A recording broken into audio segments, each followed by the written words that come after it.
चले भैया, sets and relations का ये है आज अपना सेकेंड लेक्चर यानी सेकेंड सेशन। पिछले सेशन में हमने सेट्स की परिभाषा, अलग अलग टाइप के सेट और उनके रिप्रेजेंटेशन को देखा था। इनका आपकी सोशल लाइफ से कोई रिलेशन नहीं है, ये गणित का सेट है और ये गणित के रिलेशन है। आपके जो सोशल और पर्सनल लाइफ में रिलेशनशिप है उसमें इनका कुछ योगदान हो पाएगा या नहीं, इस पे मैं श्योर नहीं हूं, ठीक है। लेकिन आज अपन पढ़ने के वाले उस पर बात करते हैं भैया। तो सर आज अपन पढ़ने वाले cardinal number of a finite set के बारे में, और साथ ही साथ लगे हाथ कुछ एग्जांपल्स को भी सॉल्व करेंगे जो कि हमारे कॉन्सेप्ट्स को पूरा क्रिस्टल क्लियर कर देंगे, ठीक है। शुरुआत में मारे गए घटिया जोक के लिए मैं आपसे क्षमा प्रार्थी हूं, लेकिन मैं आदत से मजबूर हूं। स्वागत है आपका मैथ ब्रेन्स में, मैं हूं आपका maths mentor Rahul. Good morning, good afternoon, good evening, whenever you are enjoying this session.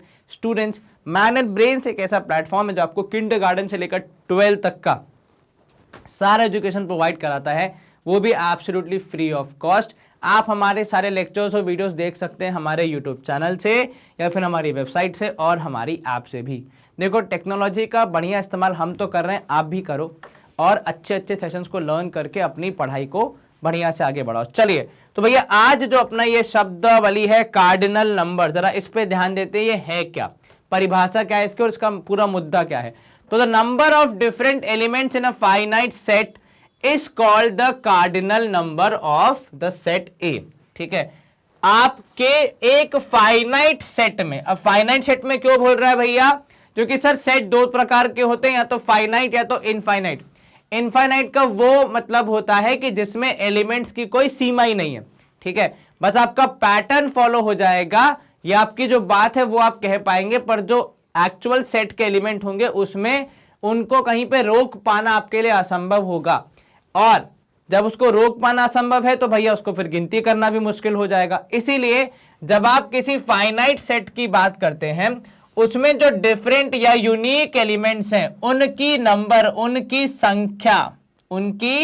संख्या का पता लगाना जो होता है उसको हम कहते हैं किसी भी सेट का कार्डिनल नंबर निकालना।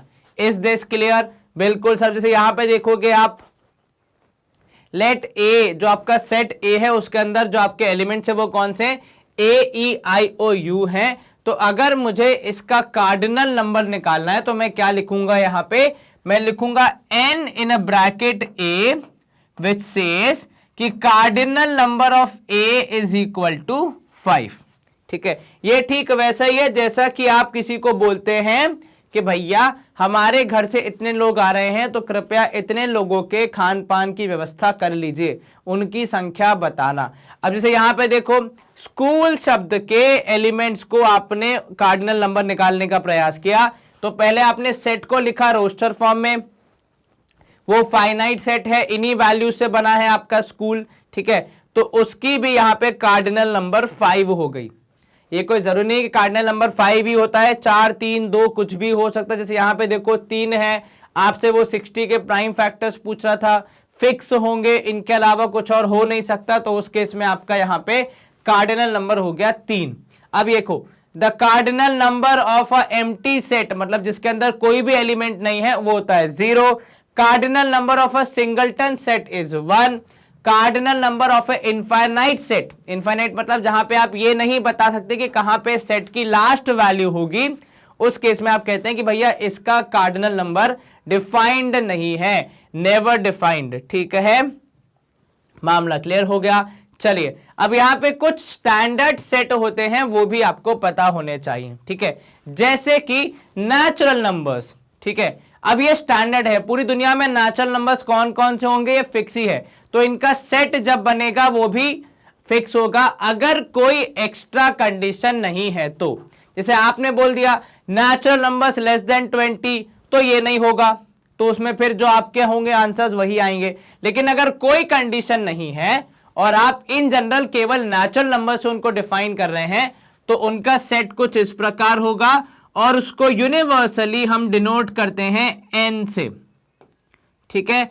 ऐसे ही होल नंबर्स के सेट को हम रिप्रेजेंट करते हैं w से। तो ये कुछ स्टैंडर्ड सेट हैं जो कि बहुत बार हम आगे जाके जब सेट्स के मैथमेटिक्स को, सेट्स के ऑपरेशंस को एक्सप्लोर करेंगे तो वहां पे अगर उनको मान लीजिए काम होगा नेचुरल नंबर्स के सेट से बिना किसी और एक्स्ट्रा कंडीशन के, तो वो केवल n लिख के बोल देंगे कि भैया यहां पे नेचुरल नंबर्स को यूज करो, तो हमें वो समझ में आना चाहिए। ठीक है, w लिख देंगे मतलब हमें होल नंबर्स यूज करने हैं। ठीक है, ऐसे ही इंटीजर्स के लिए i का इस्तेमाल होता है, इवन इंटीजर्स के लिए e का इस्तेमाल होता है। ठीक है, इसके अलावा ऑड इंटीजर्स के लिए o का इस्तेमाल होता है। ठीक है, लेकिन इसके अंदर भी नेगेटिव पॉजिटिव होते हैं, तो उसके लिए भी आपको ध्यान रखना है। ठीक है, अब यहां देखिए रैशनल नंबर्स की परिभाषा यहां पे लिखिए, जो कि आपको पता है कि p बाय क्यू फॉर्म में होते हैं, और जिसमें p और q देखो वो बिलोंग का साइन यहां पे यूज हो रहा है कि p और q इंटीजर होंगे और q 0 के बराबर नहीं होगा, तो उसे आप नेचुरल नंबर कहेंगे, सॉरी रैशनल नंबर कहेंगे। यहाँ पे रैशनल नंबर की परिभाषा हम पढ़ रहे थे, एग्जांपल्स आपको दिए हुए हैं। तो ये जो है the set of rational numbers is denoted by q। Rational numbers को आप q के माध्यम से डिनोट करते हैं। ठीक है, चलिए उसके बाद रियल नंबर्स के लिए भैया कोई सेट परिभाषा नहीं है, क्योंकि रियल नंबर्स में रैशनल इरैशनल सब काउंट होता है, तो इनको आप डिनोट करते हैं r से। ठीक है, इरैशनल नंबर को डिनोट किया जाता है t से। ठीक है, i से, ये मत करना इरैशनल मतलब i हो जाएगा ना, i पहले ही बुक हो चुका है भैया इंटीजर्स के लिए, तो इसको फिर आपको t पे सेटल करना पड़ता है। ठीक है, इसके बाद आपके अगर पॉजिटिव रैशनल नंबर्स है तो आप q प्लस करोगे, रियल नेचुरल नंबर है तो आप r प्लस करोगे। ठीक है, प्लस मतलब पॉजिटिव, नेगेटिव होगा तो आप q नेगेटिव भी लिख सकते हो, r नेगेटिव लिख सकते हो। ऐसे ही अगर आपके इंटीजर्स पॉजिटिव हैं तो आप p पॉजिटिव लिख सकते हो, इंटीजर्स नेगेटिव हैं तो p नेगेटिव लिख सकते हो। ठीक है, इस तरीके से भी इस्तेमाल होता है। क्लियर है ये? बिल्कुल सर। चलिए, बहुत बेसिक सी जानकारी जो कि आपको याद होनी चाहिए। और अब आ जाते हैं हमारे एग्जाम्पल्स पे। चलिए, सबसे पहला वाला क्या बोल रहा है, which of the following conditions is not a set, give reason for your answer. इनमें से कौन सा वाला सेट है या नहीं है ये आपको बताना है। ठीक है, सबसे पहला the collection of most talented authors of India. Now this is very subjective, ये बहुत सब्जेक्टिव है। क्यों? क्योंकि भैया जो ऑथर्स हैं वो अलग अलग जॉनर के होते हैं। हो सकता है कोई राइटर कॉमेडी अच्छा लिखता हो, कोई फ्रिक्शन अच्छा लिखता होगा, कोई हॉरर वाली बुक अच्छी लिखता होगा। ऑल्सो पढ़ने वाले का भी इंटरेस्ट होता है, किसी को हॉरर वाली अच्छी लगती है, किसी को फ्रिक्शन, किसी को भैया किसी की जीवनी पढ़ने में मजा आता है। तो इस तरीके से जो ऑथर्स हैं वो फिक्स नहीं हो सकते भैया, वो सबकी अपनी अपनी टेस्ट, अपना अपना चॉइस होगा। तो उस केस में आप एक वेल डिफाइंड यहां पे कलेक्शन नहीं बना सकते, हेंस ये तो सेट नहीं बन पाएगा। रीजन क्या होगा?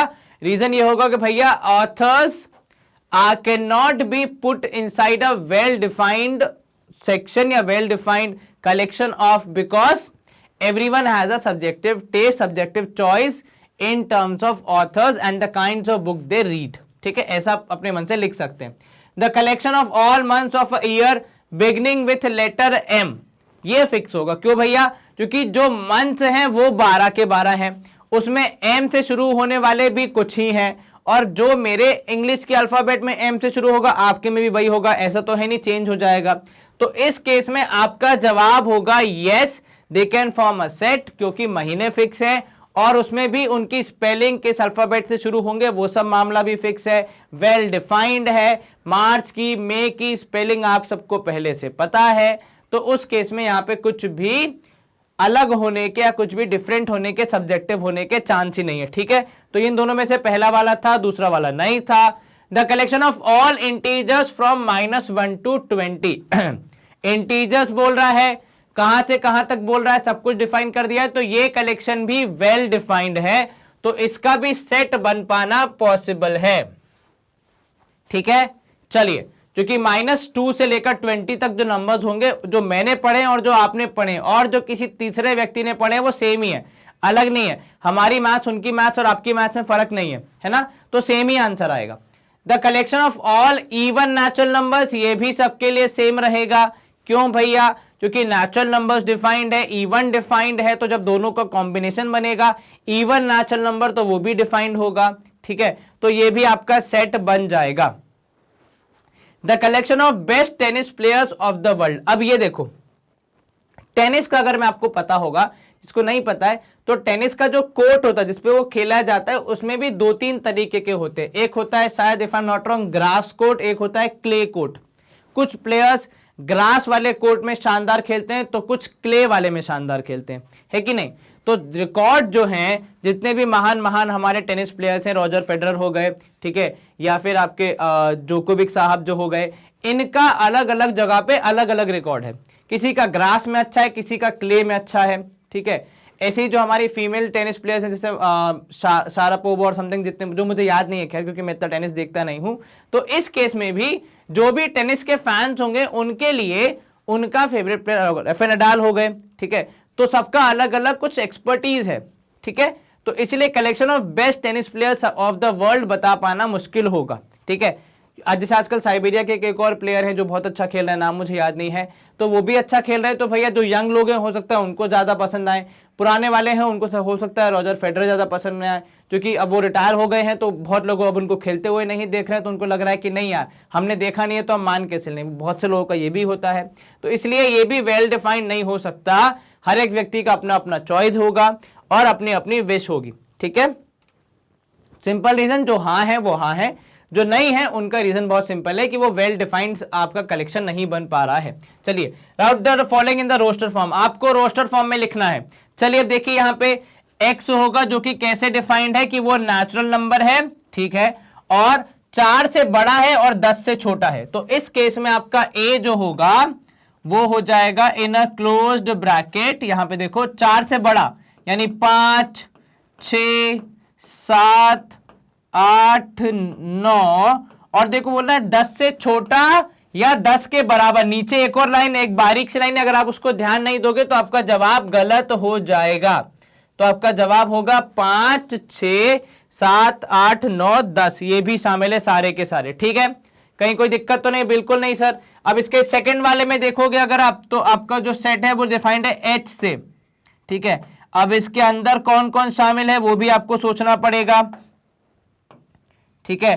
तो देखो यहां पे इसके लेटर्स बोलने आपको, तो लेटर शुरू हो जाएंगे ए, ठीक है, उसके बाद आ जाएगा आर, उसके बाद आएगा आई, फिर आया टी, फिर आया एच, ठीक है, एच के बाद आया यहां पे एम, एम के बाद आ जाएगा ई, उसके बाद देखोगे तो फिर टी जो कि हम पहले ही लिख चुके हैं तो दोबारा नहीं लिखेंगे, ठीक है। आई भी हम पहले लिख चुके हैं, दोबारा नहीं लिखेंगे, और एक आ जाएगा सी। तो यहां पे आपका जब रोस्टर फॉर्म लिखा जा रहा है तो जो जो रिपीट हो रहा है उसके लिए जगह नहीं है, लेकिन जब आप सेट बिल्डर फॉर्म में लिख रहे हैं तो जैसा आपने लिखा था, जैसा वो कंडीशन होनी चाहिए, जैसा वो रूल डिफाइन होना चाहिए, आप वैसा ही लिखोगे। इसमें कुछ 19-20 करने का ऑप्शन ही नहीं है, ठीक है। चलिए इसके बाद देखिए यहां पे क्या बोल रहा है, यहां पे बोल रहा है x इज डिफाइंड एज, ये जो लाइन है वो वही, या तो आप ऐसे कोलन यूज करते हो या फिर ऐसे लाइन भी यूज कर सकते हो, मर्जी आपकी है, कि एक तो नेचुरल नंबर होना चाहिए, दूसरा उसका स्क्वायर करने पे 5 से ज्यादा और 50 से कम आना चाहिए। चलिए यह है b।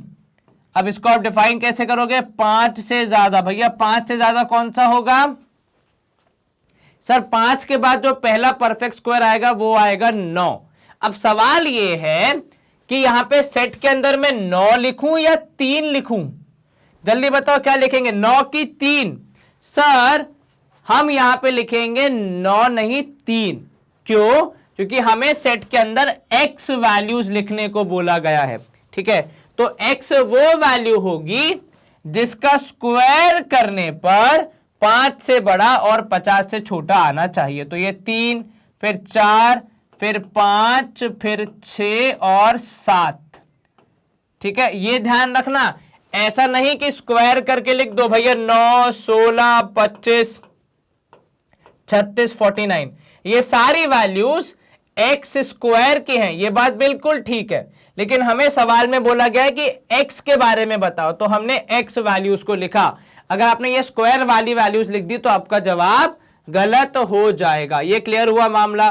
कंफ्यूज नहीं होना है, क्योंकि आपको ये नहीं बोला कि सेट के अंदर एक्स स्क्वायर लिखो, आपको सेट के अंदर एक्स लिखना है जिसका स्क्वायर करने पे आपको ये वैल्यूज मिलेंगी, जो कि हमारी कंडीशन को सेटिस्फाई करेंगे। अब यहां देखो आपने क्या बोला, आपने कहा आपकी बार x होना चाहिए इंटीजर और उसका स्क्वायर करने पे 20 से कम आना चाहिए। किसका स्क्वायर करने पे?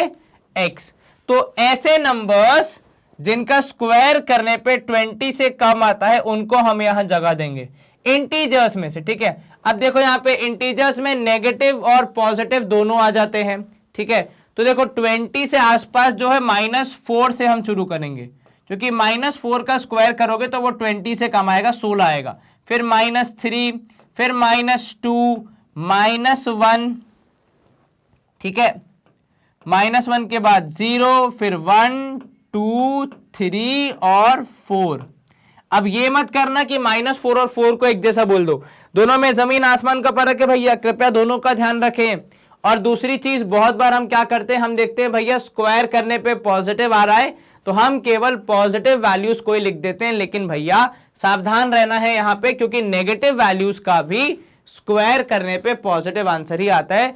और हमारा जो क्वेश्चन है उसमें उन्होंने इंटीजर्स को शामिल करने को बोला है। पिछले वाले में नेचुरल नंबर्स को बोला तो हमने केवल नेचुरल नंबर्स को शामिल किया, इसमें इंटीजर्स को बोला तो हमने ज्यादा नंबर्स को शामिल किया, ठीक है। चलिए अब यहां देखिए सेट क्या बोल रहा है कि x जो वैल्यू है वो क्या है, वो सॉल्यूशन है किसका, यहां दी गई इक्वेशन का।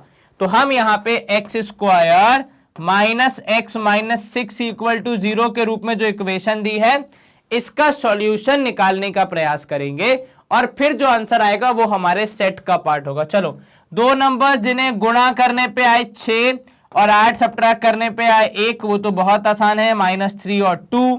आपने यहाँ पे x कॉमन लिया तो अंदर आया x -3, यहाँ +2 कॉमन लिया अंदर आया x -3, आपने लिया x -3 कॉमन और अंदर आ गया x +2 और ये हो गया 0 के बराबर। तो x की वैल्यू आएगी या तो 3 या फिर -2 और यही दोनों वैल्यूज आपका यहाँ पे सेट फॉर्म करेंगे। तो s would be equal to bracket के अंदर -3 और 3 और -2, ठीक है, ध्यान रखिएगा। तो -2 और 3, 2 थे तो आपने 2 ही लिखे। क्लियर है ये मामला? बिल्कुल सर, कहीं कोई दिक्कत तो नहीं, जरा सी भी नहीं सर। तो यहाँ पे आपने आसानी से आपके स्टेटमेंट को यहाँ पे सेट बिल्डर फॉर्म से रोस्टर फॉर्म में चेंज कर दिया। चलिए और भी हमारे पास है यहाँ पे, x is a 2 digit number such that the sum of its digit is 6। आपको x एक 2 डिजिट नंबर के तौर पे लिखना है जिसको जोड़ने पे 6 आना चाहिए। अब देखो मामला शुरू कहां से होगा, सबसे छोटा नंबर जब आप लिखेंगे यहाँ पे तो सेट है आपका a। अब कुछ लोग क्या करेंगे, लिख देंगे 06। अब भैया 06 एक 2 डिजिट नंबर नहीं है, इस बात का आपको ध्यान रखना है, ठीक है। तो सबसे पहला जो 2 डिजिट नंबर मेरे दिमाग में आ रहा है वो आ रहा है 15, ठीक है, 15। इसमें आप डिजिट्स का सम करोगे तो आपका आंसर आएगा 6। कितना आया भैया? सर 15 आया। अब 15 के बाद आप कहोगे नेक्स्ट आएगा 2 वाले में, तो भैया 2 4, फिर आएगा नेक्स्ट 3 3, फिर आएगा नेक्स्ट 4 2, फिर आएगा 5 1। इसके बाद तो भैया आपकी जो सम ऑफ डिजिट्स है वो 6 के पार निकल जाएगा। तो ये 5 वैल्यूज आपका उत्तर बनेंगी, ठीक है। अब यहां देखो मैथमेटिक्स वर्ड के लेटर आपको लिखने हैं, तो भैया इसका सेट का रोस्टर फॉर्म क्या होगा, यहां पे P नाम से इसको दर्शाया गया, तो हम लिखेंगे P इज इक्वल टू, जिसमें ये दर्शा रहा है भैया, तो यहां पे होगा M, A, T, फिर H, तो ये हो गया मैथ, फिर आ गया E, फिर एक M अपने ऑलरेडी लिख चुके हैं, A भी लिख चुके हैं तो उनको नहीं लेंगे, T भी लिख चुके हैं तो उसको नहीं लेंगे। हाँ, ICS, इन तीनों को हम लेंगे क्योंकि ये पहले नहीं आए हैं। तो आपको ये ध्यान रखना है कि कौन कौन से रिपीट हो रहे हैं, जो रिपीट हो रहे हैं उन्हें फिर से नहीं लिखना है, ठीक है, ये बात आप क्लियर रखेंगे। अब यहां देखो X is a letter of the word statistics, तो यहां पे भी आप क्या डिफाइन करोगे कि Q is equal to, set के अंदर कौन कौन आएगा, तो S आएगा, फिर T आएगा, फिर A आएगा, स्टै हो गया। अब ये वाला T इधर आ चुका है तो नहीं शामिल होगा, फिर आएगा I, ठीक है, फिर S पहले ही आ चुका है तो नहीं शामिल होगा, T पहले आ चुका है नहीं शामिल होगा, I पहले आ चुका है नहीं शामिल होगा, C नहीं आया तो आप C लिखोगे, S पहले आ चुका है तो इसलिए वो भी शामिल नहीं होगा। तो आपके जवाब में क्या क्या मिलेगा? आपको जवाब में मिलेगा भैया STAIC। इन्हीं के माध्यम से स्टैटिस्टिक्स वर्ड बना है। इन्हीं 5 लेटर्स के यूज से ये पूरा का पूरा अल्फाबेट यहाँ पे, लेटर यहाँ पे बना है। अल्फाबेट क्या बनेंगे अपन, ठीक है, वर्ड, माफ कीजिएगा, वर्ड यहाँ पे बनाए। क्लियर? जी सर। चलिए देखो, आसान बहुत है, फटाफट हो जाएगा, बस आपको ध्यान रखना है कुछ भी गलती ना हो। चलो, होल नंबर लेस देन 5, अरे इतना आसान। तो आप लिखोगे R इक्वल्स टू ब्रैकेट के अंदर होल नंबर लेस देन 5, तो 0 से शुरू होते हैं भैया, 0 1 2 3 और 4 तक जाएंगे अपन। ठीक है, ये क्लियर है? बिल्कुल सर, कोई दिक्कत नहीं है। चलिए बहुत बढ़िया। अब यहां कह रहे हैं भैया x कैसा होगा? x एक इंटीजर होगा। ठीक है, आपकी बात मान ली भैया, इंटीजर के माध्यम से हमने उन्हें बता दिया। और इंटीजर कैसे होगा? -4 से बड़ा।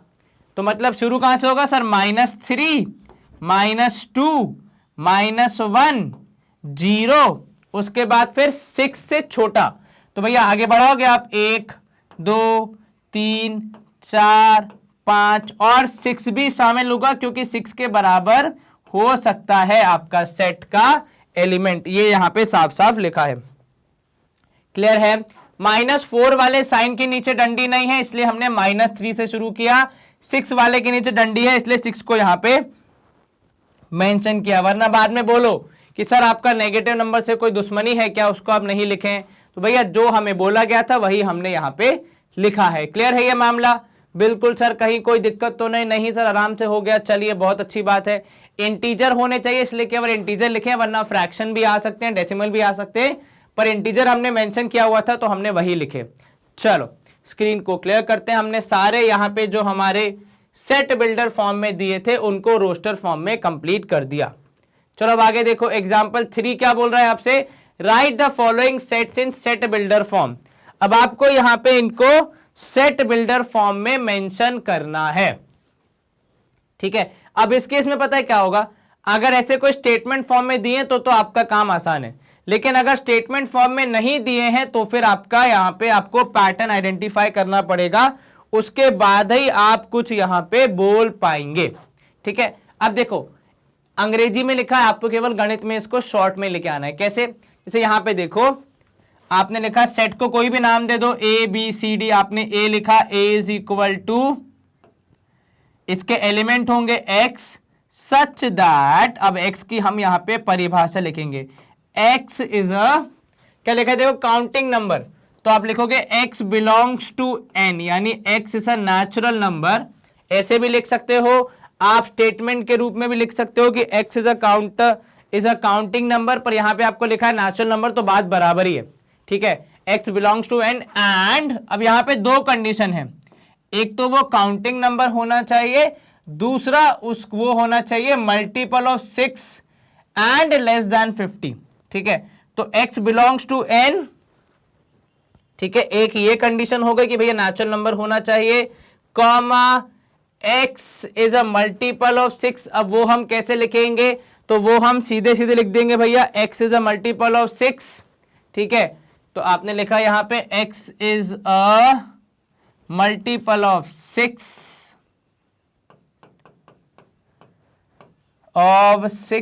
And x is less then 50। ठीक है, ये हमने सब कुछ डिफाइन कर दिया कि 50 से कम होना चाहिए, 6 का मल्टीपल होना चाहिए और काउंटिंग नंबर्स का पार्ट होना चाहिए। इसमें आप चाहें तो यहां काउंटिंग नंबर्स वाला जो स्टेटमेंट है उसको गायब भी कर सकते हैं, कुछ खास फर्क उससे नहीं पड़ेगा। Is this clear? जी सर। चलिए अब let's move to our next question. अब नेक्स्ट क्वेश्चन है अपना यहां पे, एक फ्रैक्शन जिसका न्यूमरेटर है 1 और जो डिनोमिनेटर है वो है लेस देन 10। इसका आपको क्या बनाना है? इसका आपको बनाना है सेट बिल्डर फॉर्म से रोस्टर फॉर्म। अब यहां देखिए, रोस्टर फॉर्म नहीं, बेसिकली सिंप्लीफाई करके लिखना है। चलो यहां देखो, अब आप यहां पे क्या लिखोगे? आप यहां पे लिखोगे b इज इक्वल टू हमारा set, b is equal to curly brackets में जो एलिमेंट है वो, अब इसकी डेफिनेशन, तो इसकी डेफिनेशन क्या हो जाएगी? तो x is such that, x ऐसा होगा कि x is equal to 1/n। ठीक है, ये हो सकता है, बिल्कुल सर। अब लेकिन इसमें जो नीचे डिनोमिनेटर है उसकी भी तो कंडीशन है कि वो एक काउंटिंग नंबर है लेस देन 10। तो आप यहां पे क्या लिखोगे, कॉमा लगा के, comma n belongs to counting number यानी natural numbers, comma n is less than और इक्वल टू 10 की केवल लेस देन 10, वो आपका सवाल बताएगा। सवाल कह रहा है लेस देन 10 मतलब आप 10 तक नहीं जा सकते, 10 से नीचे ही आपको रहना पड़ेगा, तो वो आपकी कंडीशन यहां पे फुलफिल हो जाएगी।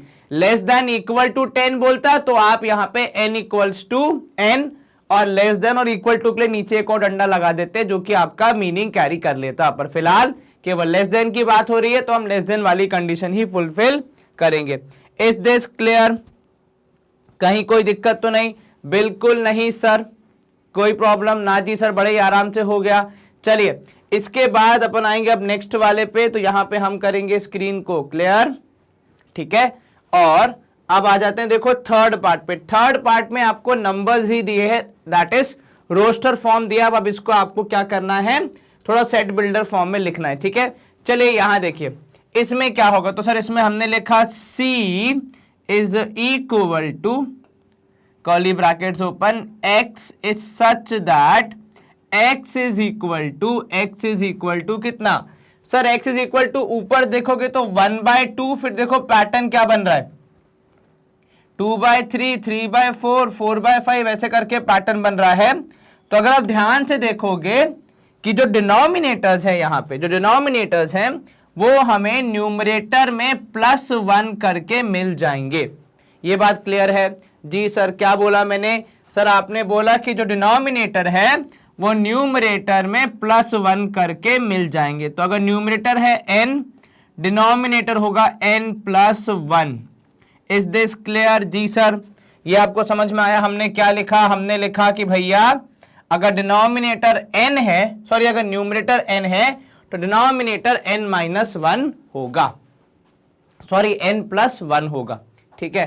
सच दैट, अब यहां पे आप देखोगे और कंडीशंस क्या लगेंगी कि भैया जो n है वो कैसा है, वो नेचुरल नंबर्स की फैमिली का है, और n जो है वो लेस देन कितना होगा, वो होगा लेस देन 10। लेकिन सर वहां पे तो 10 दिख रहा है, तो आप कैसे बोल सकते हो कि लेस देन 10 होगा? अरे मोरे भैया ये देखो 10 जो है वो डिनोमिनेटर में आ रहा है, डिनोमिनेटर में n+1 आ सकता है, तो n+1 would be equal to 10, सबसे बड़ी वैल्यू, तो n has to be equal to 9। n को 10 होने की जरूरत नहीं है, n 9 होगा तो भी मैं मेरे लक्ष्य तक पहुंच जाऊंगा। क्लियर है मामला? कहीं कोई दिक्कत तो नहीं? बिल्कुल नहीं सर। तो इसलिए हमने n+1 की जगह पे 10 रख के कंपेयर किया, तो n की वैल्यू 9 आ सकती है ऊपर, क्योंकि n आएगा तो ऊपर भी 9 आ रहा है, मतलब हमारा सेट तो बन रहा है, उसमें कोई दिक्कत नहीं आएगी। तो ऐसे केसेस में आपको आपके लॉजिकल थिंकिंग का ध्यान रख के आगे बढ़ना है, ठीक है। अब ये देखो, अच्छा ये इसका नाम उन्होंने ए दे के रखा है तो हम भी ए ही लिखेंगे, ठीक है। ये था हमारा थर्ड वाला। चलिए क्लियर है ये मामला? बिल्कुल सर। अब जरा फोर्थ वाले को देखो, फोर्थ वाले में कह रहा है बी। अच्छा, फोर्थ वाले को शुरू करने से पहले एक स्टेप जो आपको यहां पे लिखना चाहिए जिससे आपको क्लैरिटी मिलेगी, वो हो जाएगा 1/1, ठीक है। तो जो फोर्थ वाले में 1 लिखा था उसको मैंने 1/1 लिख दिया, क्योंकि मुझे यहाँ पे बेसिकली एक पैटर्न बनता हुआ दिख रहा है, एक लॉजिकल पैटर्न जिसको यूज करके मैं इसका सेट बिल्डर फॉर्म लिख पाऊंगा। सर कौन सा लॉजिकल पैटर्न? तो देखो मेरे भैया बहुत सिंपल सा लॉजिकल पैटर्न बन रहा है। यहाँ पे स्क्वायर ब्रैकेट नहीं सर, कर्ली ब्रैकेट लगते हैं जी सर, सॉरी शक्तिमान, ये ठीक है। अब यहां देखो, इसको मैंने और अभी थोड़ा सा पैटर्न वाइज बनाने का प्रयास किया, तो ये हो जाएगा 1/1 square, comma 1/2 square, comma 1/3 square, ठीक है। उसके बाद 16 हो जाएगा 1/4 स्क्वायर, और ऐसे ही 1/5 square and so on. And कहां हो रहा है, ये दिया है क्या? नहीं सर, एंड तो नहीं दे रहा है। चलिए कोई बात नहीं, पर हमें पैटर्न तो मिल गया। बिल्कुल सर, तो आप लिखोगे b इज इक्वल टू, ठीक है, x is such that x is equal to 1/n square. ठीक है, जहां पे क्योंकि एंड नहीं दिया है तो आप नहीं लिख सकते कहां तक, पर हाँ ये जरूर लिख सकते हो कि ये नेचुरल नंबर फैमिली का पार्ट है। Is this clear? जी सर, कहीं कोई दिक्कत तो नहीं? बिल्कुल नहीं सर, बड़े ही आराम से हो गया। हमें जो बोला गया था हमने वो कर दिया। चलिए, ये आपका फोर्थ पार्ट भी समाप्त, स्क्रीन करेंगे क्लियर। नेक्स्ट देखो 4, 8, 12, 16, 20। अब इसको देखो, ठीक है, तो यहां पे आप लिखोगे a is equal to curly brackets में x, ठीक है, सच दैट क्या हम लिख सकते हैं यहां पे कि x is a multiple of 4। Sir वो तो आपने अंग्रेजी में बोल दिया, अब जरा उसको गणित में लिख के दिखाओ। देखो मल्टीपल ऑफ 4 का मतलब है x is equals to 4n, ठीक है, फिर आपने लगाया यहां पे n की वैल्यू क्या हो सकती है, तो सर n की वैल्यू इज, एक तो आपने बोला कि वो नेचुरल नंबर फैमिली का पार्ट है, दूसरा आपने बोलना है कि भैया वो 5 तक जा सकता है, तो n is less than equal to 5, या तो 5 से कम या 5 के बराबर। ये मुझे किसने बताया? तो देखो जवाब में आप देखोगे तो हाईएस्ट नंबर है 20, विच इज 4 5 सा, तो इसलिए 5 तक जाने का हमारे पास ऑप्शन है। 5 भी हम ले सकते हैं, इसलिए हमने लेस देन इक्वल टू लिखा है। ठीक है, क्लियर है? ये बिल्कुल है सर। देखो यहाँ पे दूसरा 2 3 5 7 11, अगर आपको यहाँ पे आपकी बचपन की मैथ्स याद होगी तो आपको ये भी याद आएगा कि ये प्राइम नंबर्स का सेट है। तो x इज सच दैट कितना होगा, तो sir x is a prime number, बस इतना होना काफी है। अगर आप प्राइम नंबर होंगे तो आप इस लिस्ट में आ जाएंगे।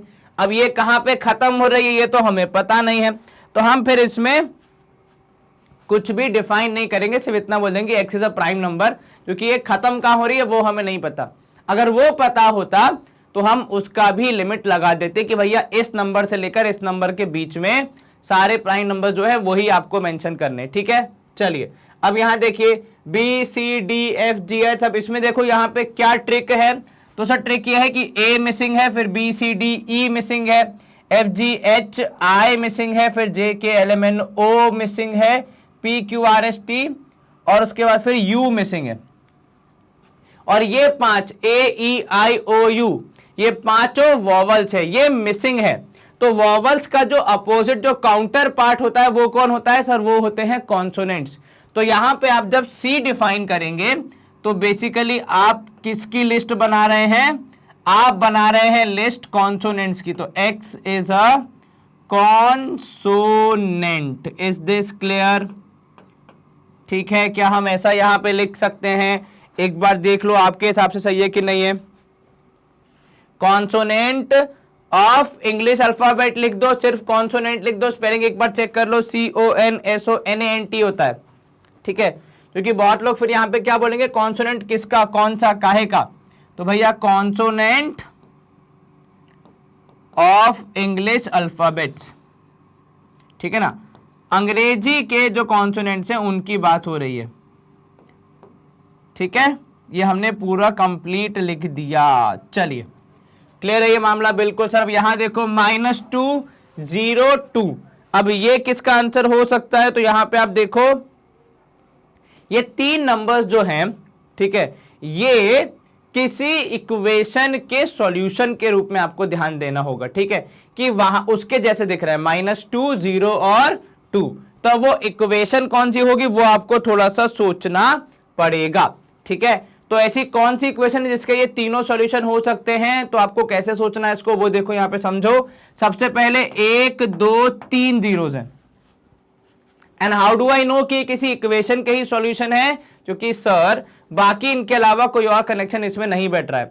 ठीक है ना, तो यहां पे आप देखोगे अगर आप बोलोगे इवन नंबर तो नेगेटिव कैसे आ रहा है।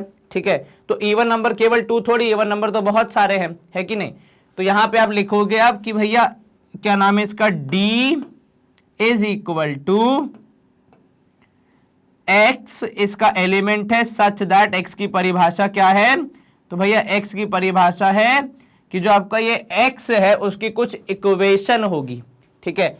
अब इक्वेशन में हमने क्या बोला, हमने बोला सर 3 रूट है मतलब हाईएस्ट पावर होगी 3, तो आपने लिख दिया x क्यूब, पहली चीज। दूसरी चीज one of the zeros is 0, ठीक है, और ऐसा तभी होता है जब आपके सारे वेरिएबल्स के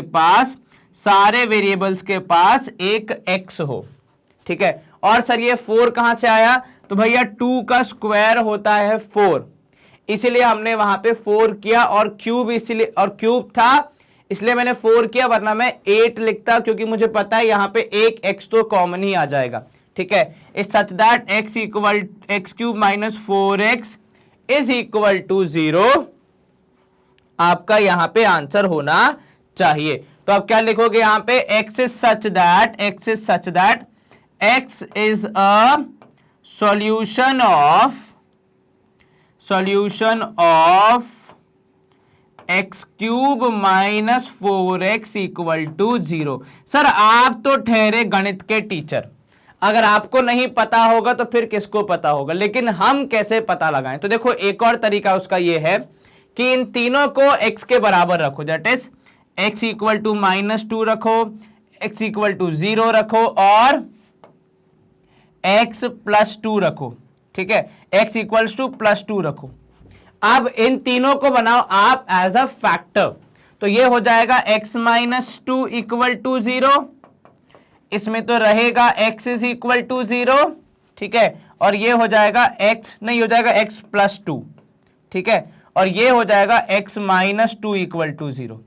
अब जब आप सॉल्यूशन निकालते तो याद कीजिए प्रोसेस क्या होता है। मान लो अगर कोई पावर 2 वाला है तो पहले आप उसको फैक्टराइज करते हो, मिडिल टर्म स्प्लिटिंग करते हो, उसके बाद 2 फैक्टर्स आते हैं मल्टीप्लिकेशन में, याद आया। तो ये देखो फैक्टर्स के रूप में तो दिख रहे हैं, अब केवल इनको आप मल्टीप्लाई कर दो, तो x plus 2 multiplied with x and multiplied with x minus 2। अब इन तीनों के मल्टीप्लिकेशन से आपको इन दी एंड यही रिजल्ट मिलेगा। Is this clear? जी सर। ऐसे ही कोई भी सॉल्यूशन आ जाए तो आप क्या करोगे, आप सिर्फ यहां पे इस तरीके से सॉल्व करने का प्रयास करोगे। पहले तीनों को x के बराबर रखा, फिर वहां से आपने 3 निकाले सॉल्यूशन, 3 निकाले फैक्टर्स, उन तीनों को मल्टीप्लाई करके फिर आप निकालेंगे आपका एक्चुअल क्वेश्चन। उल्टा प्रोसेस करना है जो कि आप नॉर्मली करते हो उससे। उसमें क्या होता है, मिडिल टर्म स्प्लिटिंग करके फैक्टर्स निकाल के फिर आप जीरोस निकालते हो। यहाँ जीरोस पता है तो आप पहले फैक्टर्स निकालोगे, फैक्टर्स को मल्टीप्लाई करके डायरेक्टली आपका यहाँ पे वो इक्वेशन या वो एक्सप्रेशन आ जाएगा जिसके आपने फैक्टर्स निकालने थे। ठीक है, चलिए अब इसके बाद हम क्या कर रहे हैं, इसके बाद हम लास्ट वाले पे आ जाते हैं, ई वाले पार्ट पे, which is about 41, 43 and 47। Sir क्या जैसे पिछले वाले में हमने किया वो जीरोस वाला मामला, क्या वो भी यहां पे लगेगा? अब देखो यहां तो वो लगाना पॉसिबल भी था, यहां पे देख रहे हो x minus 41, x minus 43, x minus 47, बहुत ही वियर्ड सा आंसर आएगा, तो वो तो सेट नहीं हो पाएगा। तो बेहतर है हम क्या करें, हम जरा इसका और एकदम कहते हैं ना अच्छे से इवैल्यूएशन करें। तो जब आप इसका इवैल्यूएशन करोगे आपको ये समझ में आएगा कि ये भी प्राइम नंबर है, ये भी प्राइम नंबर है, और ये जनाब भी प्राइम नंबर है। तो आप लिखोगे x is such that x is a prime number. अब प्राइम नंबर की लिस्ट तो भैया बहुत लंबी है सर, इसमें आप किसकी बात कर रहे हो? तो यहां पे देखो हमने बोला x is a prime number, लेकिन अब हम कंडीशन लगा देंगे क्योंकि हमारे पास अगर प्राइम नंबर की लिस्ट चाहिए होती तो कुछ इस प्रकार बनती। तो यहां केवल प्राइम नंबर तो नहीं बोल रहा है, वो बोल रहा है x is a prime number between 40 and 50। अब चीजें आपकी यहां पे कंप्लीट होती दिख रही हैं कि 40 और 50 के बीच में जो प्राइम नंबर्स हैं उनकी बात आपको करनी है। तो आप देखोगे 40 और 50 के बीच में यही 3 प्राइम नंबर आते हैं। तो ऊपर वाले से ये अलग कैसे है, क्योंकि पहली बात तो ये 41, 43, 47 केवल 3 एलिमेंट लेके चल रहा है। तो हमें डिफाइन करना पड़ा कि आप प्राइम नंबर तो हैं, लेकिन साथ में आपकी लिमिट क्या है, आप 40 से बड़े हैं और 50 से छोटे हैं। अगर मैं लिखता केवल 40 से बड़े तो ये लिस्ट बहुत लंबी हो जाती है अभी। अगर मैं लिखता केवल 50 से छोटे तो इसमें बहुत सारे आगे के भी आ जाते। पर क्योंकि स्पेसिफिक यही 3 वैल्यूज हैं तो हमने वहां पे स्पेसिफाई कर दिया 40 से 50 के बीच में। Is this clear? कहीं कोई प्रॉब्लम? बिल्कुल नहीं सर। चलिए स्क्रीन क्लियर कर लीजिए आराम से, तब समझ लीजिए, स्क्रीनशॉट ले लीजिए और फिर हम अगले क्वेश्चन पे मूव करते हैं। चलिए हो गया ये वाला पार्ट अपना खत्म बढ़िया से। क्वेश्चन नंबर 4 यहां पे कह रहा है, example 4, state which of the following statements are true और फॉल्स। ठीक है, जस्टिफाई योर आंसर। 31 अपना देखो अब ये क्या बोल रहे हैं, ये कह रहे हैं स्टेटमेंट अगर आप पढ़ोगे कि 31 इसका मतलब है does not belong to, does not belong to, मतलब यहां जो जानकारी दी गई है, यहां जो आपका सेट दिया गया है 31 उसका पार्ट नहीं होगा, ये यहां पे स्टेटमेंट कहना चाह रहा है। अब हमें बताना है कि ये स्टेटमेंट सही है या फिर नहीं है। तो देखो इनका कहना है कि इसके अंदर वो वैल्यूज आएंगी जिनके एग्जैक्टली 2 पॉजिटिव फैक्टर्स होते हैं। अगर किसी नंबर के केवल 2 पॉजिटिव फैक्टर होंगे तो नंबर को क्या कहा जाता है सामान्य भाषा में? सर उन नंबर्स को कहा जाता है प्राइम नंबर्स। जिसके 2 ही फैक्टर होते हैं उन्हें आप कहते हैं प्राइम नंबर। तो बेसिकली एक्स या ये वाला set is a collection of prime numbers. यदि 31 प्राइम नंबर है तो वो इसको बिलोंग करेगा, यदि 31 प्राइम नंबर नहीं है तो वो इसको बिलोंग नहीं करेगा। ठीक है, अब हम अगर थोड़ा सोचें तो 31 प्राइम नंबर तो है, मतलब उसके एग्जैक्टली 2 फैक्टर तो होंगे। तो मतलब स्टेटमेंट क्या हो जाएगा सर? अफसोस के साथ स्टेटमेंट फॉल्स होगा। आप रीजन में क्या लिखोगे? आप रीजन में लिखोगे कि भैया 31 is a prime number and hence has exactly 2 factors, that is 1 and 31. Therefore the given statement is wrong. गलत है। ठीक है, ये मामला क्लियर हो गया बिल्कुल साहब। नेक्स्ट देखो, 77 belongs to x has exactly 4 positive factors। ठीक है, अब ये कह रहे हैं जो 77 है वो एक ऐसा नंबर है जो कि इस पर्टिकुलर ग्रुप को बिलोंग करता है। ठीक है, अब भैया पहले हमें तो ये पता होना चाहिए ग्रुप की कंडीशंस क्या हैं, तभी तो हम बोल पाएंगे। तो भैया इस ग्रुप में जो भी नंबर होगा उसके एग्जैक्टली 4 पॉजिटिव फैक्टर्स होंगे। तो हम यहां पे 77 के फैक्टर्स निकालने का प्रयास करेंगे। ठीक है, एक आ जाएगा 7, यहां हो जाएगा 11, तो ये हो जाएगा 11 और यहां हो जाएगा 1। तो 77 के फैक्टर्स में कौन कौन शामिल होगा? सर किसी के भी फैक्टर में सबसे पहले तो 1 आ जाता है, फिर आ जाएगा यहां पे 7, फिर आ जाएगा यहां पे 11 और लास्ट में यहां पे आ जाएगा नंबर इटसेल्फ दैट इज 77। तो 77 के फैक्टर्स में 1 आता है, 7 आता है, 11 आता है और 77 आता है। इसीलिए इसके यहां पे एग्जैक्टली 4 फैक्टर्स होंगे। तो हमारा जवाब इस क्वेश्चन के लिए होगा ट्रू।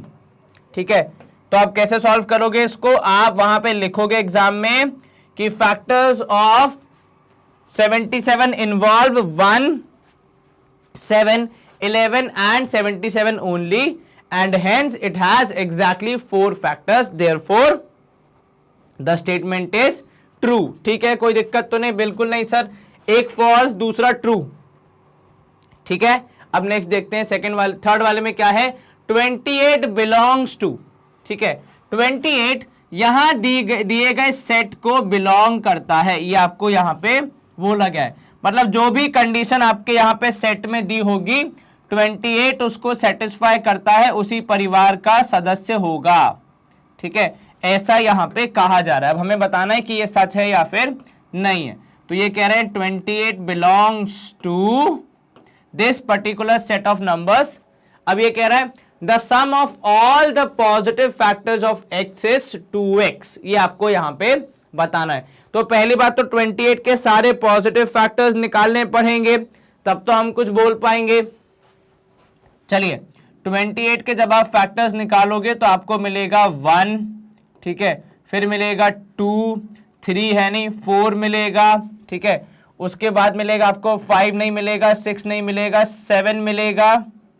ठीक है, और 7 के बाद मिलेगा भैया 8 नहीं मिलेगा, 9 नहीं मिलेगा, 10 नहीं, 11 नहीं, 12 नहीं, 13 नहीं, 14 मिलेगा और खुद 28 मिलेगा।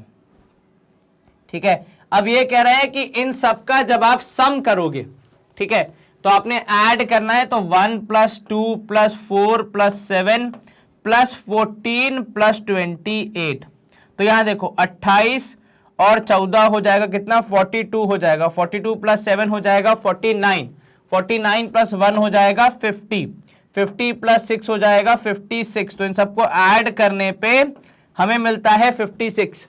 अब ये कह रहे हैं कि सम जो है वो 2x के बराबर होगा। ठीक है, अब यहां पे देखो 56 जो है, जब मैं उसको 2x के रूप में ब्रेक करूंगा तो 2 × 28 करने पे आपको मिलेगा 56। क्या हमारा x, क्या हमारा नंबर 28 था? Yes sir. तो क्या वो यहां पे कंडीशन सेटिस्फाई कर रहा है? बिल्कुल सर, वो 2x यानी 2 × 28 के बराबर ही आ रहा है, इसीलिए यहां पे स्टेटमेंट को हम क्या कहेंगे? ट्रू कहेंगे। ठीक है, तो यहां पे आप क्या लिखोगे? स्टेटमेंट क्या है सर? स्टेटमेंट है ट्रू। Is this clear? जी सर, कहीं कोई आपत्ति? जरा सी भी नहीं सर, आराम से हो गया। चलिए बहुत बढ़िया। अब यहां पे देखो नेक्स्ट में आपको क्या कहा जा रहा है, तो सर इसका हम रीजन क्या देंगे? रीजन तो ऐसे ही निकालोगे भैया, आपने यहां पे सॉल्व करके देखा, सॉल्व करने पे आपको आंसर मिल रहा है यहां पे सेम, तो आप वही बोलोगे कि ट्रू है। ठीक है, 128 belongs to y such that, अब देखो यहां पे परिभाषा क्या दी है वो इंपॉर्टेंट है। ठीक है, तो y इज सच दैट, मतलब 128 इस पर्टिकुलर कंडीशन को सेटिस्फाई कर रहा है। The sum of all positive factors of y is 2y। चलिए 128 के फैक्टर्स अगर हम निकालेंगे तो एक तो आ जाएगा अपना 1, ठीक है, फिर आ जाएगा 2, 3 नहीं आएगा, आएगा 4, 5 नहीं आएगा, 6 नहीं आएगा क्योंकि 8 और 10 है 11 नहीं, 7 नहीं आएगा, 8 आ जाएगा, 9 नहीं आएगा, 10 नहीं आएगा, 11 नहीं आएगा, 12, 10 जा 120 ना, 12 के बाद आएगा सीधे 16, 20 नहीं आएगा, 24, जब 12 नहीं तो फिर 24 कैसे होगा, है कि नहीं? बिल्कुल सर सही बात है आपकी। चलिए उसके बाद फिर आएगा नेक्स्ट सीधा 32, उसके बाद आएगा भैया 64, उसके बाद कौन आएगा सर? उसके बाद यहां पे अगर आप देखेंगे तो ये 16, 8, 6, 8, 8 चारों पर, हाँ ठीक है, 32 × 4, 64 × 2 एंड देन स्वयं 128।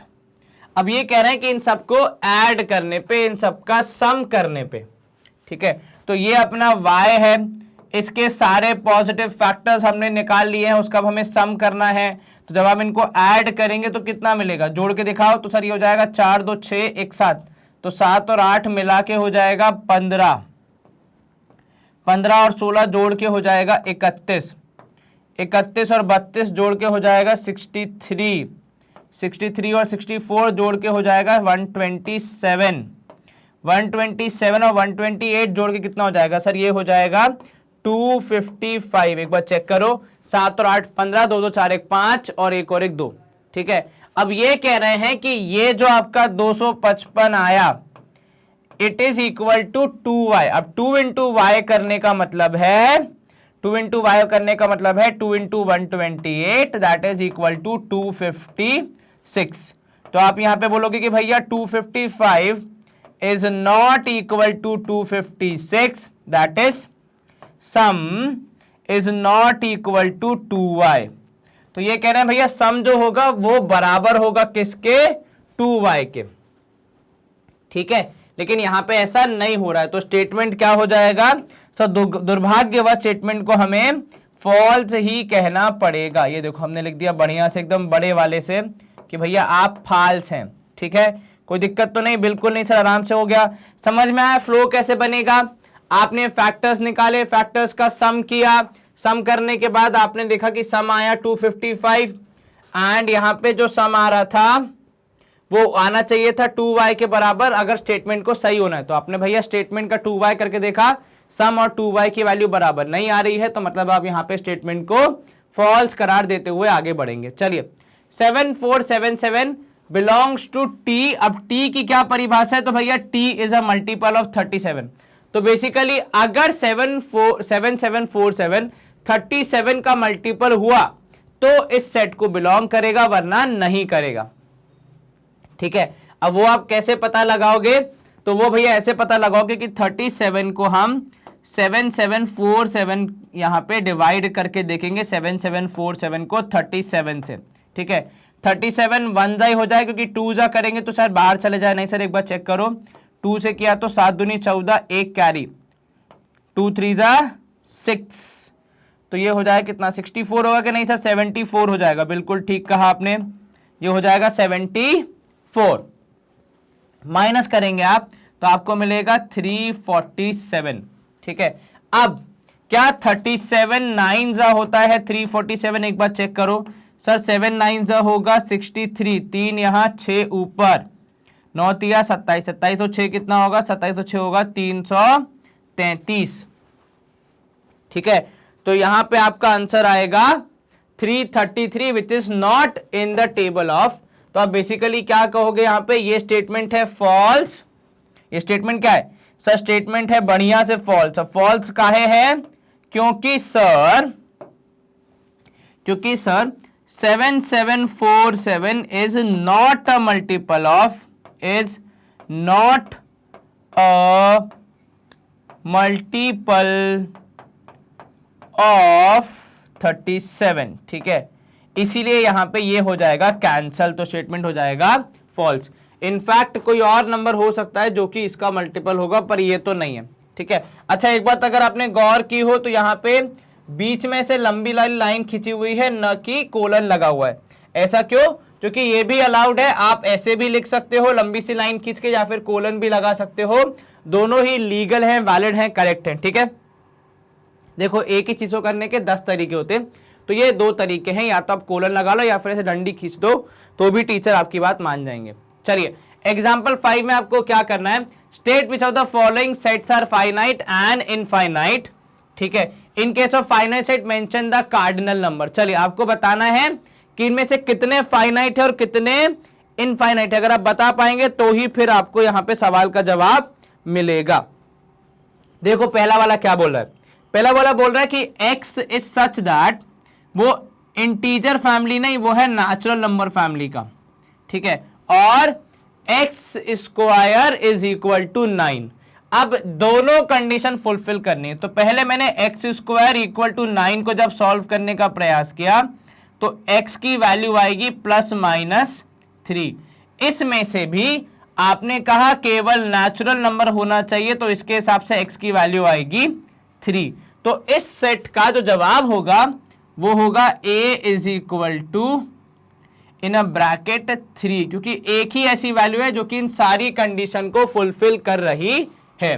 अब क्या एक ही वैल्यू है? जी सर, क्या मामला निपट रहा है? जी सर, तो सेट कैसा हुआ?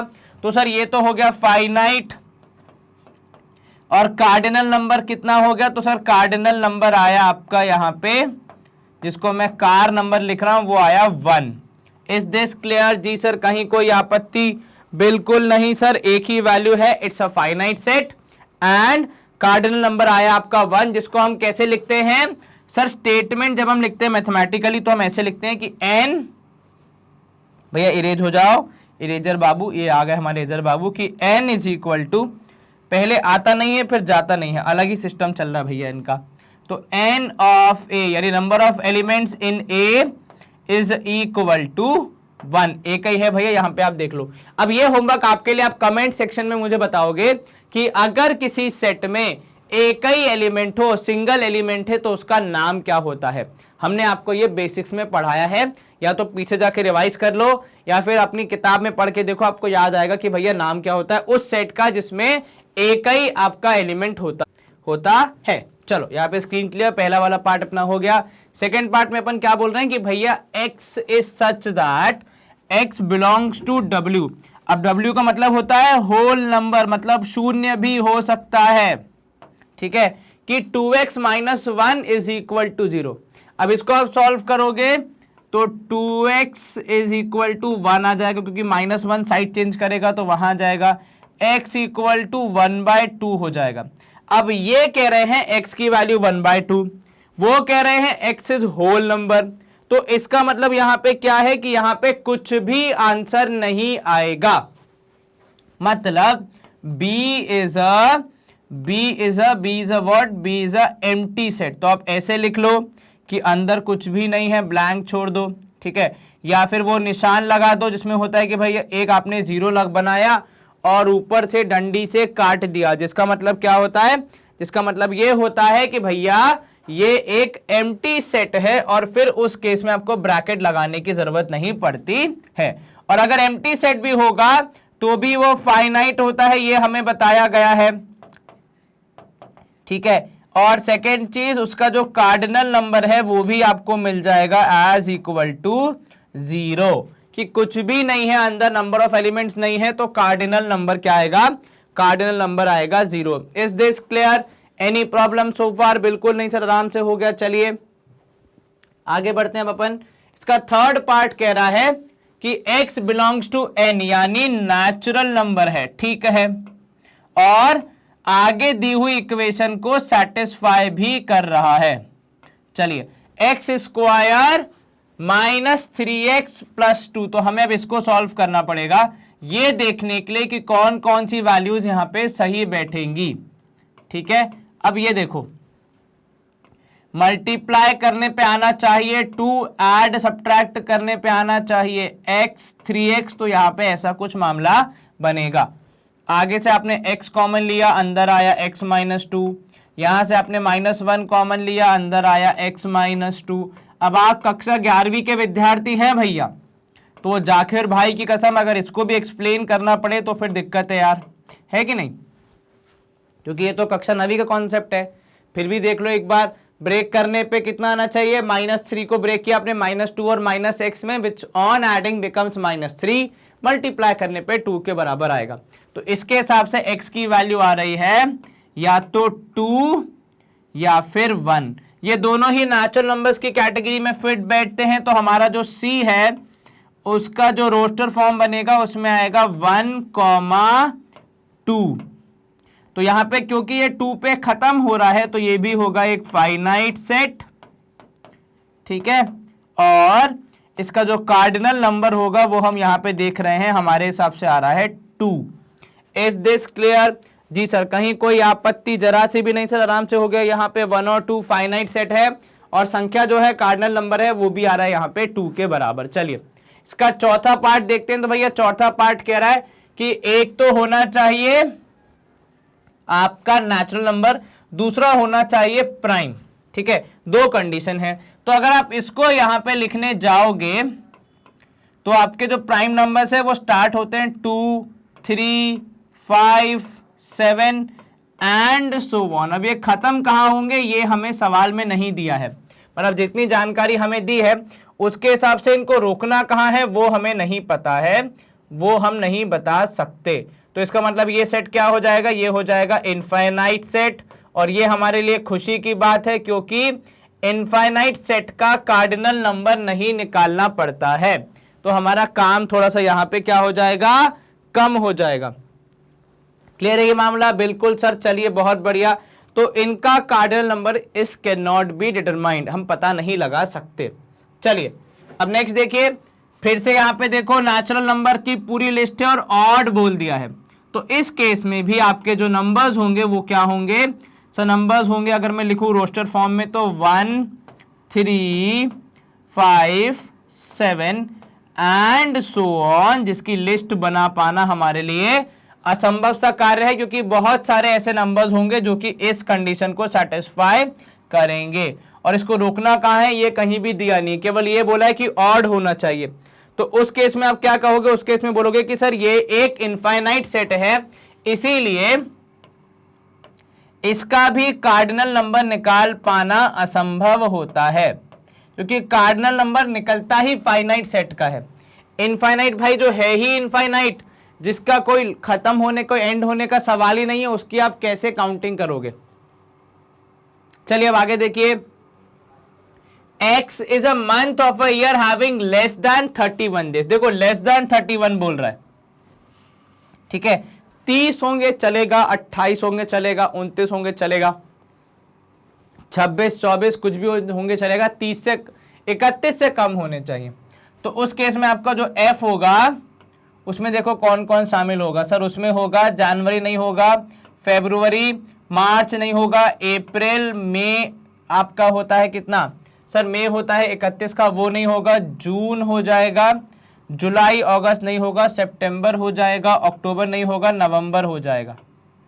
तो यहाँ पे ये आपका हो गया फाइनाइट सेट, और नंबर कितना हो जाएगा यहाँ पे, तो सर नंबर हो जाएगा आपका जो कार्डिनल नंबर है N of F is equal to 1 2 3 4 5। Is this clear? कहीं कोई दिक्कत तो नहीं? बिल्कुल नहीं सर, आराम से 5 उत्तर में आएगा हमारे। यही 5 महीने हैं, फरवरी, अप्रैल, जून, सितंबर, नवंबर। मैंने शॉर्ट में लिखा है, आप पूरा पूरा लिख देना एग्जाम में, ठीक है। चलिए मामला खत्म। यहाँ पे जी वाला देखिए कि x एक तो इंटीजर फैमिली का है, दूसरा -3 से बड़ा है, ठीक है। देखो ये क्या बोल रहा है, जिस तरफ चोंच खुली होती है वो बड़ा होता है, तो x बड़ा है किससे, -3 से। तो यहां पे देखो g में कौन कौन सी वैल्यू आएंगी सर, -3 से बड़ा इंटीजर फैमिली में -2, -1, 0, और आपको केवल आई बोला है, इंटीजर्स बोला है, पॉजिटिव नेगेटिव कहीं पे भी खत्म करने को नहीं बोला। ये सारे नंबर जो मैंने यहां पे लिखे और जो इस लिस्ट में आगे आएंगे वो सब के सब कैसे हैं सर, वो सब के सब -3 से बड़े हैं, ठीक है। तो यहां पे आप क्या बोलोगे, ये कैसा है, ये है एक इनफाइनाइट सेट है। कैसा सेट है भाई, इनफाइनाइट। तो हमारा काम कम हो जाता है, काउंटिंग नहीं करनी पड़ेगी, ठीक है जी सर। चलिए बहुत बढ़िया। इसके बाद वाला देखो सर, ये कह रहा है x इज एन इंटीजर, ठीक है, और x जो है वो -1 से बड़ा है और 0 से छोटा है, ठीक है। तो ऐसा कौन सा इंटीजर है जो -1 से बड़ा है और 0 से छोटा है? ऐसा कोई इंटीजर नहीं है मेरे भाई, क्योंकि -1 के बाद जो अगला इंटीजर आता है वो 0 ही आता है। उनके बीच की जितनी वैल्यूज हैं वो इंटीजर नहीं है, वो डेसिमल हो सकती हैं, वो रियल नंबर हो सकते हैं, रैशनल नंबर हो सकते हैं, पर वो इंटीजर नहीं है। इसीलिए हमारा जो x है यहाँ पे जो p सेट है वो एम्प्टी जाएगा, यानी आप लिखोगे यहाँ पे 5। तो ये हो जाएगा फाइनाइट सेट। खाली है तो क्या हुआ, फाइनाइट तो है, आपको पता तो है खत्म कहां हो रहा है, और इनकी जो संख्या आएगी वो आएगी 0 के बराबर। Is this clear? जी सर। एनी आपत्ति, एनी दुख दर्द समस्या? बिल्कुल नहीं सर। तो फाइनाइट सेट तो है, लेकिन उसमें जो नंबर आएगा वो आएगा 0 के बराबर। नेक्स्ट देखो, अब आप यहां पे देखो 9th वन कह रहा है आपसे कि x is a real number और वो 0 से बड़ा है और 1 से छोटा है। पिछले वाले में उन्होंने तय कर दिया था कि भैया इंटीजर है, यहां पे रियल नंबर बोल दिया। अब रियल नंबर तो भैया है ही समंदर, ठीक है, it's a ocean of numbers. तो आप इसमें बहुत सारे नंबर्स देख सकते हैं। तो आप यहां पे लिखोगे कि भैया ये तो एक इनफाइनाइट सेट है, क्योंकि रियल नंबर्स में डेसिमल फ्रैक्शन सब आ जाता है, बस वो रियल होना चाहिए, ठीक है। इर्रेशनल नंबर भी आ सकते हैं, क्योंकि रैशनल और इर्रेशनल मिला के ही तो रियल नंबर बनता है, ठीक है, सब कुछ आ सकता है। तो जब इनफाइनाइट सेट है तो हम इसमें क्या ही करेंगे। चलो यहां आप कह रहे हैं देखो x is such that x equals to n square where n belongs to natural numbers, ठीक है। n स्क्वायर मतलब सर, n स्क्वायर मतलब आपको नेचुरल नंबर्स का स्क्वायर करना है। तो भाई जब नेचुरल नंबर्स ही फाइनाइट नहीं है तो उनके स्क्वायर जो आएंगे वो भी फाइनाइट नहीं होंगे। इसका मतलब ये भी क्या होगा, ये भी होगा इनफाइनाइट सेट, ठीक है। चलिए अब आगे देखिए, the set of all lines in a plane parallel to the line 2y equal to 3x plus 7। देखो ये जो लाइन है जो इस इक्वेशन को सेटिस्फाई कर रही है वो तो यूनिक होगी फॉर श्योर, ठीक है, पर लेकिन इसके पैरेलल तो आप इनफाइनाइट लाइन बना सकते हैं, ठीक है। मान लीजिए अगर मैं यहां पे एक ऐसी लाइन ड्रॉ करूं जो कि इस इक्वेशन को शो कर रही है, फॉर एग्जांपल। अब इसके अगर मुझे पैरेलल बनाना है तो मैं यहां बना सकता हूं, नीचे बना सकता हूं, और नीचे बना सकता हूं, इधर बीच में कहीं भी बना सकता हूं। तो मेरे पास इतने सारे ऑप्शंस है कि मैं गिनते गिनते थक जाऊंगा, पर लाइंस खत्म नहीं होंगी। तो इस केस में भी ये भैया क्या होंगे सर, ये भैया होंगे आपके इनफाइनाइट सेट, कैसे होंगे भैया? सर ये होंगे इनफाइनाइट सेट। अरे पेन बाबू आप पतले कैसे हो गए, थोड़े से मोटे हो जाओ ताकि आप आसानी से लिख पाए हम आपको। तो हमारे हिसाब से इसका जवाब क्या होगा? फिर पतले हो गए। अरे भैया डाइटिंग माइटिंग कर रहे हो क्या? चलिए अब यहाँ पे कोशिश करते हैं फिर से। तो ये हो जाएगा इनफाइनाइट सेट। क्लियर है ये बात? बिल्कुल सर। चलिए अब यहां देखिए, x is a natural number less than 100। हाँ ये देखो, अब नेचुरल नंबर है, ठीक है, हम मान गए, लेकिन 100 से छोटा। तो आप शुरू कहां से करोगे भैया? 1 एक नेचुरल नंबर, सबसे पहला वही है नेचुरल नंबर 1। अब यहां से आपको आगे बढ़ोगे तो 2, 3 and so on till sir till 99, क्योंकि वो भी एक नेचुरल नंबर है। और अब यहां पे 100 से छोटे आपको बोले तो आपने लगभग सारे लिख दिए। इनकी संख्या कितनी होगी? तो सर इनकी संख्या होगी, यहां पे अगर आप देखोगे कि n ऑफ t संख्या जो होगी वो हो जाएगी कितनी? तो सर वो हो जाएगी 99 ही, क्योंकि सबसे बड़ा नंबर क्या है? 99 है। और शुरू कहां से हो रहे हैं? तो सर शुरू भी हो रहे हैं 99 से लेकर, तो इनकी जो संख्या आप गिनोगे तो वो भी 99 के बराबर ही आएगी। Is this clear? जी सर। कहीं कोई आपत्ति? बिल्कुल नहीं सर। अब क्योंकि ये 100 से पहले खत्म हो गया, क्योंकि आपने डिफाइन कर दिया, तो ये एक फाइनाइट सेट था, और क्योंकि ये फाइनाइट सेट था इसीलिए इसमें आपको संख्या मिल पाई। Is this clear? Yes sir. कहीं कोई आपत्ति? जरा सी भी नहीं सर। चलिए बहुत बढ़िया, स्क्रीन क्लियर। अब एग्जांपल 6 देखो, which of the following sets are empty and which are singleton. इसमें से कुछ होंगे एम्प्टी सेट्स, कुछ होंगे सिंगलटन सेट। हमको बताना है कौन से वाले एम्प्टी हैं, कौन से वाले सिंगलटन हैं, ठीक है। चलिए यहां देखिए, x is an even prime number. अब ये देखो, इवन प्राइम नंबर दुनिया में कौन सा है? तो सर थोड़ा सा अगर हम अपनी यहाँ पे मेमोरी को ब्रश अप करें तो एक 2 ही इकलौता इवन प्राइम नंबर है, जो कि 12 बाकी सारे जो भी इवन नंबर्स हैं उनको ये 2 एज अ फैक्टर मिल जाता है। तो इसने अपनी कुर्बानी दी है, तब जाके बाकी सबका यहाँ पे कल्याण हो पाया है। सच अ ग्रेट नंबर नो। तो यहाँ पे आप लिखोगे ये है सिंगलटन सेट, तो मैं लिख रहा हूं SS, ठीक है। थोड़ा सा आलस से दिखा रहा हूं मैं यहाँ पे कि ये सिंगलटन सेट है। x क्या है? अब दूसरे वाले में देखो, दूसरे वाले में x एक नेचुरल नंबर है, ठीक है भैया, जो कि -1 से बड़ा है और 1 से छोटा है। अब देखो यहाँ पे नेचुरल नंबर शुरू ही 1 से होते हैं, तो 1 से छोटा नेचुरल नंबर, भाई घर में सबसे छोटा सदस्य है, उससे छोटा कौन ही आ जाएगा। तो इसलिए यहाँ पे जो आपका x, ये जो आपका सेट बन रहा है उसमें कुछ भी वैल्यू नहीं आ पाएगी, ये हो जाएगा phi। तो इसको आप बोलोगे एक empty set. Is this clear? जी सर। ये सिंगलटन क्योंकि एक वैल्यू, ये एम्प्टी क्योंकि 1 से छोटा नेचुरल नंबर नहीं होता, 1 is the smallest natural number, right. अब नेक्स्ट देखो, ये कह रहे हैं x एक इंटीजर है भैया। अब देखो आपने इंटीजर बोल दिया तो ब्रैकेट ओपन हो गया, तो आपके पास ऑप्शन आ गए। तो उस केस में नेचुरल नंबर इंटीजर जो कि है -1 से छोटा और -1 से बड़ा, 1 से छोटा, वुड बी वेरी इजीली 0। तो आप यहां पे लिखोगे ये क्या है? ये एक सिंगलटन सेट है, ठीक है। पिछले वाले में नेचुरल नंबर बोल रहा था इसलिए हमने उसको हटा दिया। इस वाले में अगर वो मान लो होल नंबर बोलता तो भी हम लिख सकते थे, पर इंटीजर बोल दिया तो हमारा ऑप्शन थोड़ा सा बेटर ओपन हो गया। चलिए, x is a vowel in word I, ठीक है। तो भैया यहां पे आप देखोगे D में वॉवल ढूंढना है आपको।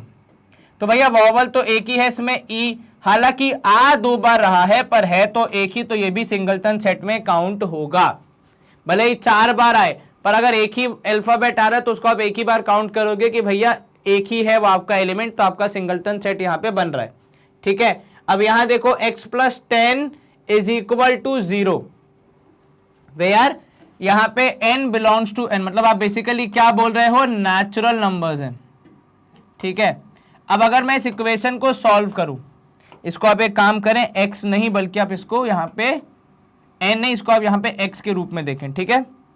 तो यहां पे आपने मान लो लिख दिया x बिलोंग्स, अरे इतना मोटा पेन काहे आ गया भैया। अब हम यहाँ पे देखो क्या बोल रहे हैं, हम बोल रहे हैं सवाल जो है हमारा वो कुछ इस प्रकार है, ठीक है ना दद्दा, कि x बिलोंग्स टू n, ठीक है। अब ये देखो, ऐसा अगर आप देखोगे यहाँ पे सॉल्व करोगे इसको तो x आएगा -10 के बराबर, this is not a natural number. तो भैया यहां पे आपकी एक कंडीशन पूरी हो रही है, इक्वेशन सॉल्व हो रही है, लेकिन दूसरी वाली नहीं हो पा रही है, तो आप इसको भी खाली हाथ ही भेज देंगे कि भैया वी आर वेरी सॉरी, पर ये एक एम्प्टी सेट बन रहा है। Is this clear? जी सर, कहीं कोई दिक्कत तो नहीं? बिल्कुल नहीं सर, आराम से हो गया। तो ये भाई साहब भी कैसे हैं? ये भाई साहब हैं एम्प्टी सेट। ठीक है, तो 2 आपको एम्प्टी सेट मिले, 3 आपको सिंगलटन सेट मिल गए, ऐसा कुछ मामला यहां पे बन रहा है। ठीक है, कहीं कोई दिक्कत तो नहीं? बिल्कुल नहीं सर। तो देखो, केवल आंसर नहीं निकालना है, सारी कंडीशन भी फुलफिल होनी चाहिए। ठीक है, दोनों कंडीशन या जितनी भी कंडीशन दी है वो सबकी सब मैच होंगी, तभी आप कह पाएंगे कि भैया यहां पे सेट के ये आंसर्स होंगे। क्लियर है ये मामला? चलो इसी के साथ हमारे यहाँ पे प्रैक्टिस क्वेश्चंस हो जाते हैं खत्म। अगले सेशन में हम कवर करेंगे हमारी एक्सरसाइज को, लेकिन भैया वो वीडियो आएगा कब और आपको पता कैसे चलेगा? उसके लिए आपको करना पड़ेगा चैनल को सब्सक्राइब और बेल आइकन को प्रेस, क्योंकि उससे आपको मिलेंगे नोटिफिकेशन, जहां से आपको ये क्लियरली पता चल जाएगा कि ये वाला वीडियो आने वाला है और हम उसकी तैयारी करके रखेंगे। ठीक है, इसके अलावा आप हमारी वेबसाइट और ऐप पे भी जा सकते हैं, जहां पे आपको पूरा कंटेंट मिल जाता है इन प्रॉपर सिंप्लीफाइड वे। आपको यहाँ पे कुछ भी ज़्यादा ढूंढने की जरूरत नहीं पड़ेगी, आसानी से आप हर अपनी मंजिल पे पहुंच जाएंगे।